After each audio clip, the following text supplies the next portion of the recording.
we're going to talk about assignment 3, which is the next phase of this project.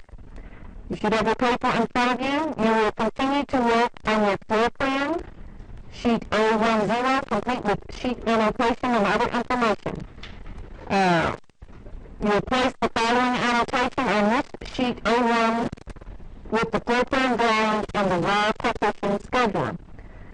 So first thing I want to show you, you've already got your, okay, we're going to make a new sheet now because this one's going to be bigger, I think. It doesn't say what size. Does it? Does it say what size? I don't think so.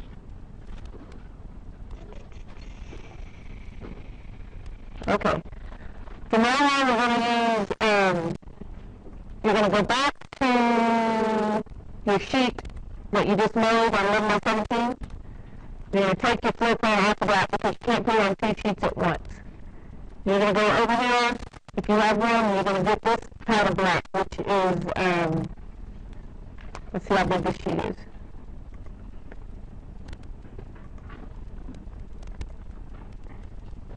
Two foot 10, so that's 34 by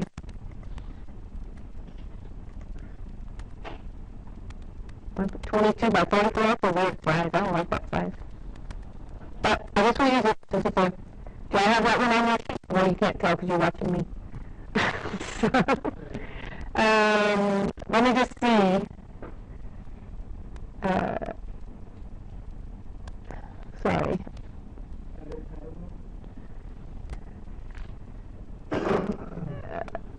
Sheets, new sheet. Yeah, it's 22 by 34 Rosanna is what it should be, okay? So if you don't already have that in there, then you need to load it. And then pull your floor plan onto that. So you'll take your floor plan. Oh, that's a sheet. Over here, first floor plan, and you pull it onto that. But before you do that, so I'm going to mistake, so I'm going to hit escape. I'm going to go back to my floor plan. And if it'll fit, I want you to do it at a quarter-inch scale. If it doesn't fit, then you'll tap. But in general, I run them at a quarter-inch. So you're going to go back to your floor plan sheet. Then you're going to, I changed the scale, so I'm going to drag it over here. There it is. And you can move that around later if it needs to get fitted on there. So on this next portion of the project, you're going to have your floor plan drawing, you're going to have your floor plan title line, which is this down here. If you zoom in, that includes the title, which is this, first floor plan, the scale, which is this, 1/4 inch, which is 1.0 inch. And then you need to add a north arrow. If you don't already have one of those, see if we can load one. Insert, load family, annotation. Sometimes you just gotta look for this stuff. There's a north arrow right there. So if you don't already have it in there, you can load it in there, and then you gotta come over here, under annotations, section in the families, go down to north arrow, 2. So you can pick one you like. I usually like to put them at the end of the line, but that's not the last. So there's your north arrow. Then we're also going to have all this other information: door tabs, window tabs, room tabs, 4 exterior elevation keys, 1 section key, dimensions, legend, raw partition schedule, title block, keyed notes provide a note list and note keys in the drawing. General notes, and you're going to list all those general notes that are typed out there. And you can see on this sheet, we have a space for general notes up here. It's just a text box and keyed notes. I'm going to show you how to do that another day. You've got plenty to do before you get to that point. If you look at the bottom of the assignment sheet, things that would help you in this is you need to read, if you haven't done so already, chapters 1, 2, 4, and 6, sections 1 and 3. Today I'm just going to show you a few more things so you can get started. If you go back to your floor plan, so you don't really want to work in the sheet mode because that just it's harder to do that. So one thing you're going to add door tags. So you go to the around tags if you don't already know how to do so. Is you go to annotate up here. You can tag by category or tag by. If you say you want to do a door first, tag by category. Sorry, I did that wrong. Annotate, tag by category. You go to the door, and you just hit it. Hit that one. So all the doors, or you can say tab by. Tab by will do it all at once. So if you don't like those readers, for instance, I don't like readers, so I might hit that up, or say select all instances visible in view. I'm going to uncheck that reader line because it goes away. Then I can move that tab to the middle of the door right there. I like it better there. Take this one over here. If you want to rotate it so it's in line with the door, you hit space bar like that. This one over here. Space bar like that. So you're going to do the same thing with the windows. This time let's try the tab you go over here to say window tags. That one right there. And you hit OK. That's tagged by my windows automatically. Isn't that cute? So, if the tags aren't, if it says there's no tag loaded, then you have to load that family, just like anything else. The other thing, you're going to do dimensions. This is how I like dimensions done. If you're doing a building, you're going to have an outside to outside over arrow on each side. So I'm going to hit tab so that's highlighted, and I'm going to go around, hit tab, and put that up there. Then, from that dimension, you'll go to the next line will be round.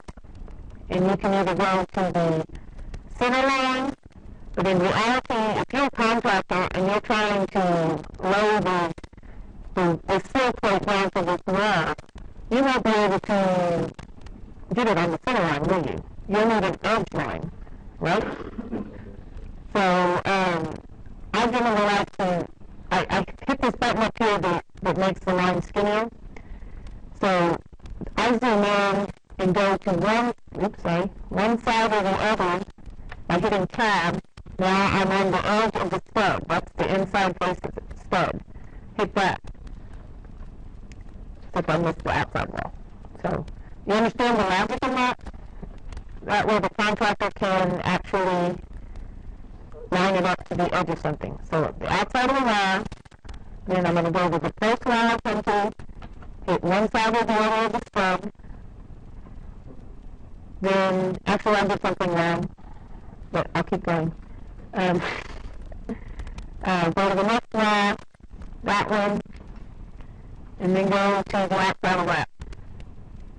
I should have another dimension line between those two, because of this outside in this wrap. So I'm going to go back over here, hit tab to highlight wrap, then I'm going to hit tab to the outer edge of that wrap, tab, that wrap, and then the outer edge of that wrap. And did that one up.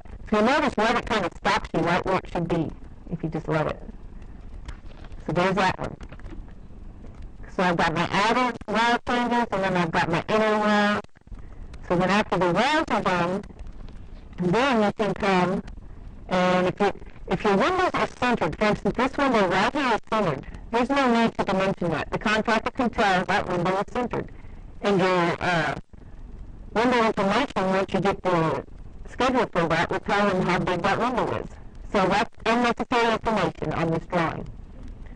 So if your window's not centered, or if this door is not necessarily centered, then you'll come in and you'll hit dimension, and you'll go from the first line, go from a row, which will be this one. I'm going to pretend this window's not centered. And you can either dimension to the center of the window, or you can do it to the outside edges. That's just a personal preference. And you can go all the way over to this one, but you don't have to. You can just stop it right there because that's enough information to build it by. Then on the door, you can say it's from the outside of there to the outside of there, and then to this inside face of this face of the stud. So you're going to go around all four sides and do that. Windows, doors, and walls. Then you're going to look at your thing. Your plans are much more complicated than this, obviously. If there's walls on the inside that were not covered by any of these dimensions, because you don't want to repeat yourself, because then if something changes, you have to go back and change it 15 times. So if there's interior dimensions that are not covered by these outside dimensions, then you go in and dimension those. Does that sound clear? So I'm going to stop there so you know we're going like, door tags, window tags, room tags, and dimensions. So next time I'll cover some more parts of this, and I think you've got enough to get going. Does anybody have any questions before I stop? First of all, we want to see, before you start dimensioning or noting anything, does your plan fit at 1/4 inch per foot on the size sheet that we have there? If it doesn't, then I'll come talk to you and we'll see what you need to do. Okay?